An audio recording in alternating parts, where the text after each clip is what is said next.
What's up, everybody? Welcome into another edition of Make Every Second Count Live, the show where we, as in myself and a guest, are here every Tuesday night, 7 p.m. Eastern Time, to help you deal with the things you are dealing with by showing you that nobody has the perfect life, and social media kind of shows us that people's lives are kind of perfect, and that's just not the truth.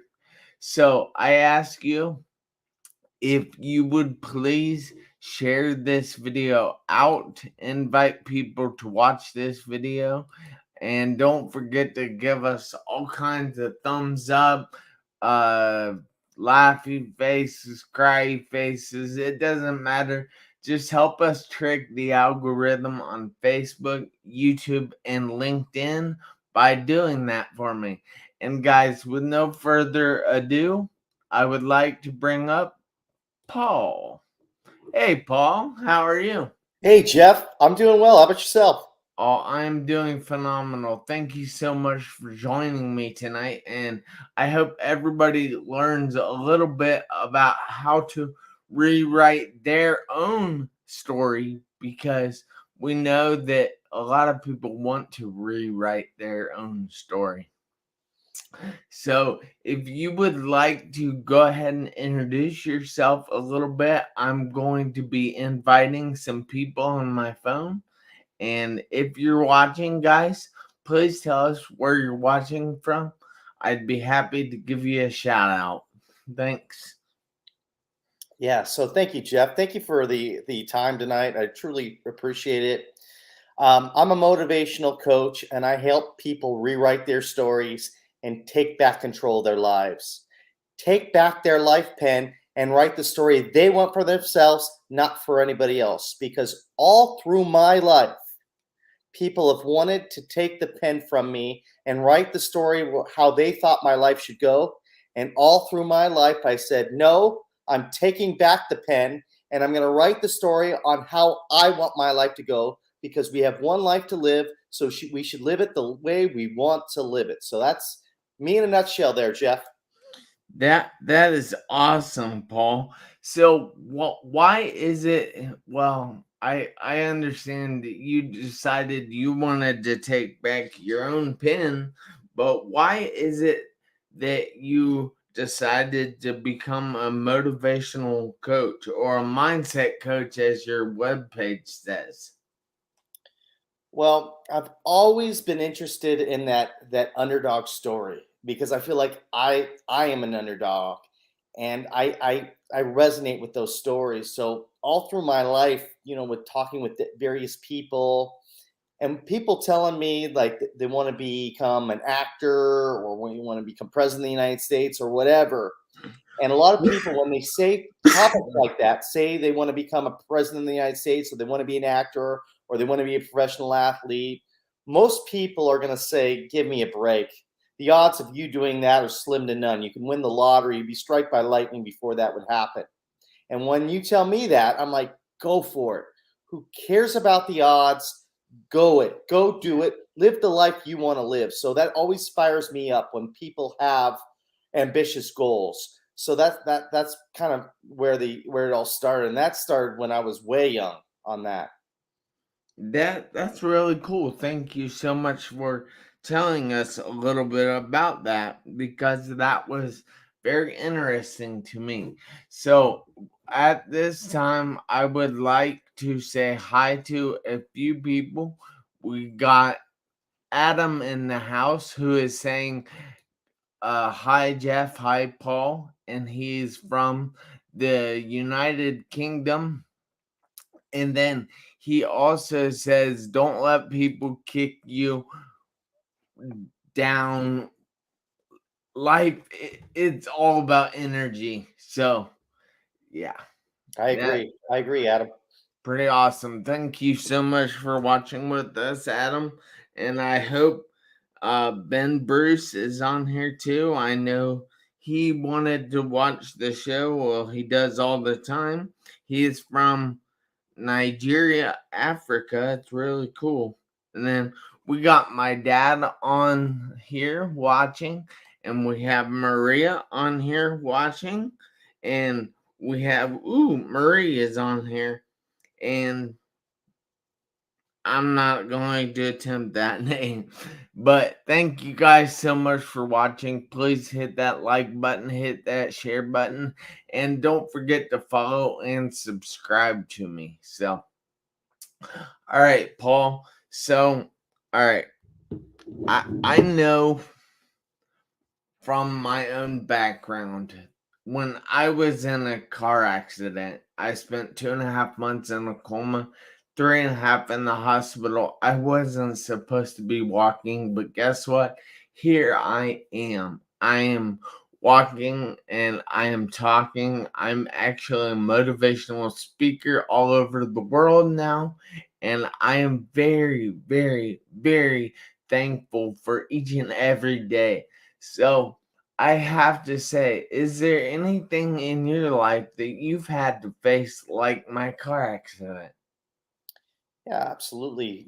Something adversary, not a car accident, Oh, but I understand. I yeah, didn't mean to word it like that. I'm sorry. no problem. But I was born with something called cerebral palsy, and if your viewers don't know what that is, that's a lack of oxygen to the brain at labor. And as a result of this lack of oxygen to the brain at labor, it can leave one side of the body paralyzed, and this is permanent; it doesn't go away. So I had to get some testing done, and that's when I was diagnosed with it. And several doctors thought I would never be able to walk. And when I got to a certain age, it would be a good idea to get me in a wheelchair. But that wasn't my story. I was able to walk at age 2 or 3, which obviously was a feat when 4 the doctor said it was going to happen. But I walked with a limp and I held my right arm differently. So I was bullied and teased quite a bit in school. I was told when I was trying to get an assessment test to see where they were going to place me in high school, and I was told that they're going to put me at the lowest level possible. And so then I thought I was stupid. I'm getting bullied and teased in school. So I start crying myself to sleep most nights, going, "Why me? Why do I have to go through that?" So there was a lot of adversity in my young life, what I had to deal with. I don't know if you want me to go over the solution or just wanted to tell you the problem, but that's what was going on in my young life. I was told I would never be able to walk. I was told I'd never be able to go to college. Didn't have many friends because of my limitations. So it was a tough go of it early on in my life. So, how exactly did you deal with people telling you you weren't going to be able to do something? So I don't know what came over me, but eighth grade, I was sick and tired of being angry and sad all the time because those were my go to emotions because of the environment I was in. But I knew deep down those weren't the emotions I wanted to display on a daily basis. So I thought, what if I set my sights on a goal and focus in on the goal and kind of ignored the outside noise? And at the time, I loved playing baseball. So I thought, what if I set a goal to try to make my varsity baseball team in high school? So I played fall ball, winter ball, spring ball. And if I wasn't doing that, I was throwing a tennis ball against the wall. And I was doing that constantly. And while I was going through this, I started sending a different energy out towards these kids. I started gaining confidence in myself, my shoulders back, my head up. And as a result of this new energy I was sending out to these kids, they started sending a different energy out towards me. Instead of bullying and teasing me, they started rooting for me. So my high school career was much different than my middle school career, all because of my energy shift. And that was the win alone, Jeff. But the cherry on top of the whole thing was I was able to make my varsity baseball team as a junior and a senior. In my Woo! senior year, they poured the Gatorade on me because I pitched a 3-hit shutout. And I felt so alive. I felt so good about myself. I graduate high school, and I really start to think about that goal that I set for myself years earlier about making the varsity baseball team. And when I first made that goal, I thought it was going to be impossible for me to do, but I was able to do it. So I started thinking about what that principal said to me years earlier about not being college material. See, all through high school, Jeff, I just mailed it in. I just did enough to stay eligible to play baseball because in the back of my mind, I was like, what's the point? I'm not college material. Just do enough to get by and move on. So my grades weren't that great. But after I made this goal and I accomplished it on the baseball side, I thought, why not set another goal for myself to say that I am college material? So I enrolled in a junior college because I was the only place that would accept me.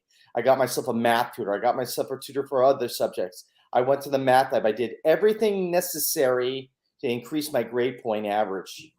And as a result of my hard work, I took my barely a 2.0 all the way to 3.5, where I was able to transfer to a 4-year university and graduate and become college material. Yeah, Adam, I'm not sure that Paul likes the New York Yankees. I know he lives in California, and one of his coaches is a huge Dodgers fan. So I'm thinking he's probably a Dodgers fan too. Is that right, Paul? Angels. And oh well, say I was wrong again. Yeesh. He said the New York Yankees managed by Paul. What a treat. That would be great. Yeah, I wouldn't turn them down. I would not turn the Yankees down. Believe me, Adam. If they came knocking, I'd answer the door. yeah, he is a huge sports fan, so he's really a cool guy. Except Right on. for yeah, he's just really cool. So Thanks, Adam. I need to ask, like, so you're saying when people have problems, they should lean into those problems? Well, I think first thing first is you gotta believe in yourself. You gotta work on yourself first. You gotta believe you're worth it. And once you start to believe that you're worth it, then the sky's the limits. Because when you start setting goals for yourself, challenges are going to come your way. Yeah. And if you truly believe in yourself and you truly believe in the goal that you're setting for yourself, a challenge will hit you and go, boy, this is going to be tough. But I'm going to find a way over this challenge. It may take me some time, but I'm not going to stop because I believe in myself and I believe in this goal. Because if you don't believe in yourself and you hit a challenge, what you'll start to do is give yourself excuses. Well, maybe I don't really want to do this. Maybe it's too hard. Maybe you're this or that. It's all starts with the foundation of your self-esteem. It starts with self-care. Yeah. I believe it is Jim Rohn that says that in business you'll find a way to do things, and if you don't, you'll find an excuse. I So agree. I agree yeah, wholeheartedly with that. yeah, it's very true. So I know you were talking a little bit about being told that you wouldn't be able to do things, and I had a lot of people give me permission to quit when I was going through my therapy in the early days, when I was trying to get back to some semblance of normal. And I refused to take that permission. I looked at them, I heard them, yeah, but they weren't telling me my truth because I knew my own truth, and I knew that wasn't good enough for me. So when do you get to the point that you believe in yourself enough that you can be like, yeah, I hear what you're saying, I feel what you're saying, I understand what you're saying, but it's not going to be true for me? I tell that individual this. What is going well in your life right now? There's always something that is going well in your life right now. And gravitate to those things. And what that will do for you, and do this daily, because what that will do for you is start priming your brain to start to pick out positive things that are going on in your life as opposed to negative. It's the same thing as buying a car, right? You buy a new car, and all of a sudden you drive the car all over the city, and you see that same car all over the place. You didn't see it before you bought the car, but you see it now because your mind's seeking it. It's the same thing with the positive and negative mindset. If you train your mind to seek out all the positive things will come back to you. So it starts with having gratitude. What is going well in your life right now? And I know that's big with you, Jeff. Yeah. You know that the reason you see those things every day out there, like say you buy a car, like your example, and then all of a sudden you start seeing those things everywhere when you didn't see them before. It's because your reticular activating system in your mind is trained to look for those things. And when it sees those things, it sees that, hey, there's something important about this because I own one. So it shows you those things. See, there's many things in life we don't honestly see. And I know it's not, a lot of people are going to think I'm being crazy right now. But there's a picture that I have that, hold on, let me see if I can bring this up now. All right, yes, I can. So when I look at this picture, of course I see the devastation. I see they've lost everything, and it's not the happiest of pictures. But you see, when I look at it, because I've trained my reticular activating system well enough, I see that father. I see that he still has family, still has people that love him. I see the kid who is still hungry, who still has a father that loves him. I see that they both have their lives. I see that the sky is blue, the clouds are neat up there, and the trees in the background, the ones that still have leaves, are green, and the grass is green. So that means that stuff is healthy. So why is it that I see one thing when other people see other things? You want me to answer that question, Yeah, or you want? I'm curious your thoughts on this. I think it's person to person, and it goes by with what your beliefs are and your what your upbringing is. But you're able to change it. You're able to change your thinking. If you want to change your thinking, you can do it. So if you're in a negative mindset, ask yourself, do you want to change that? Because some people say they do want to change it, but they really don't, and other people they do. So for the people that do want to change it, that's what you got to look at. You got to look at, you see that picture and you see a father and son still healthy, and they got their lives ahead of them. Even though they have devastation behind them, they have their lives in front of them. They can rebuild. A house can always be rebuilt, but a life can't be remade. So that, I think, is huge.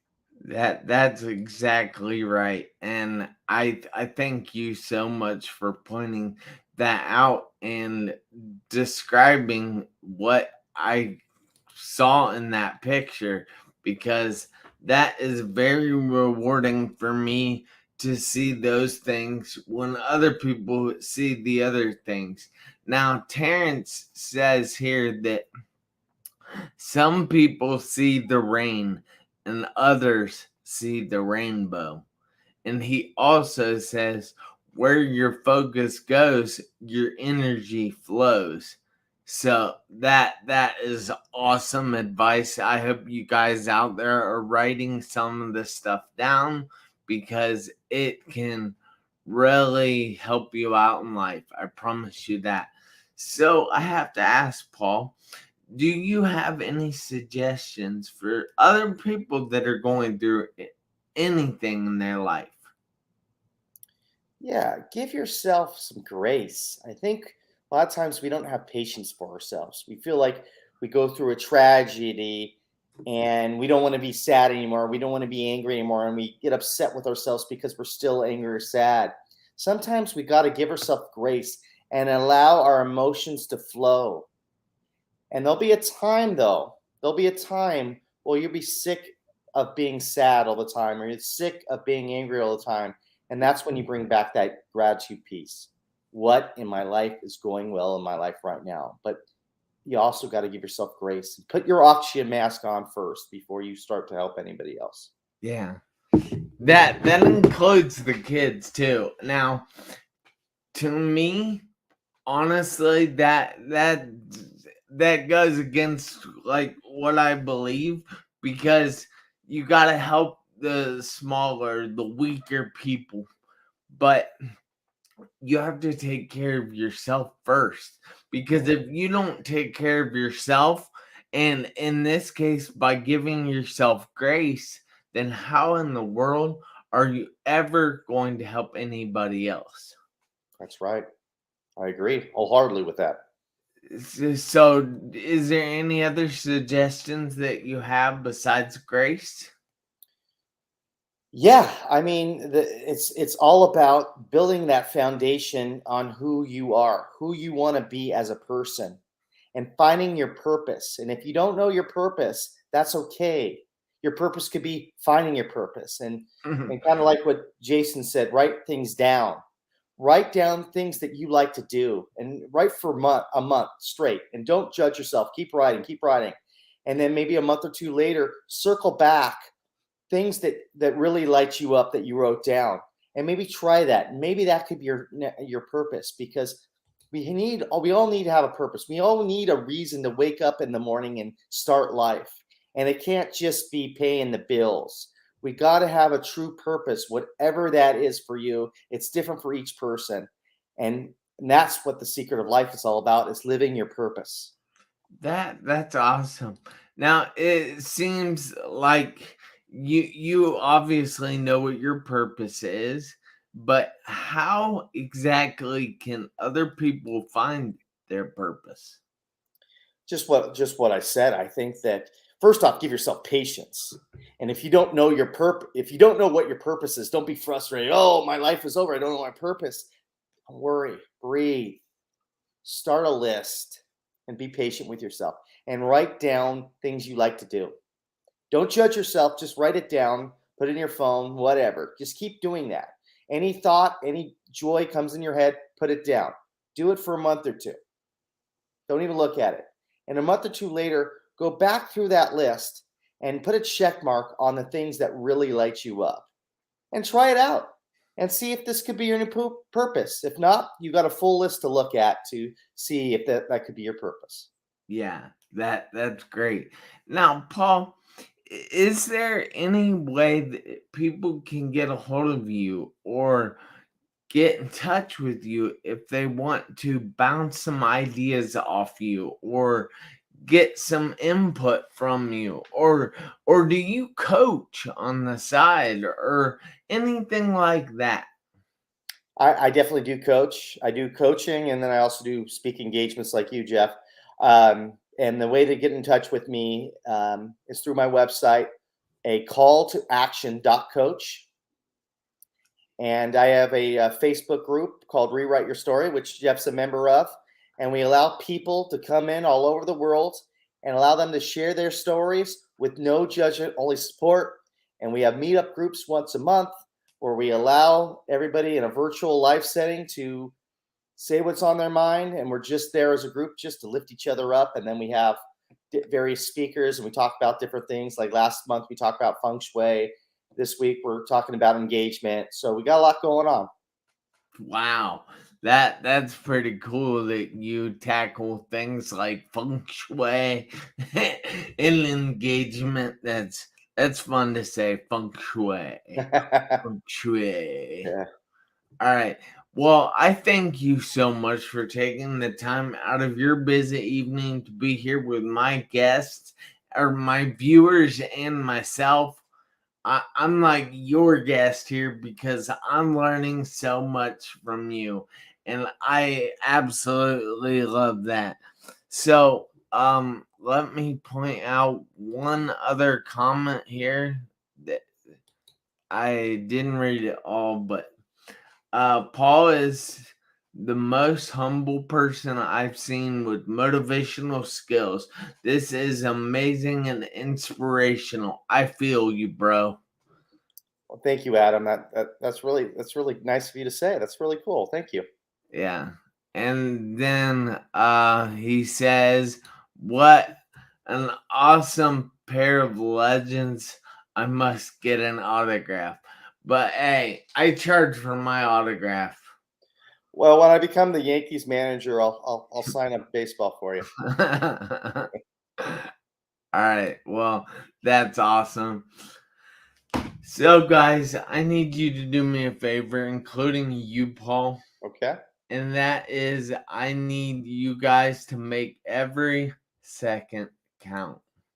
You might ask me why you need to make every second count, and I will tell you that you never know when the seconds are going to run out on your one life. I'll see you guys back here next Tuesday, 7 p.m. Eastern Time. Thank you guys so much. Have a great evening. See you later, Paul. Bye.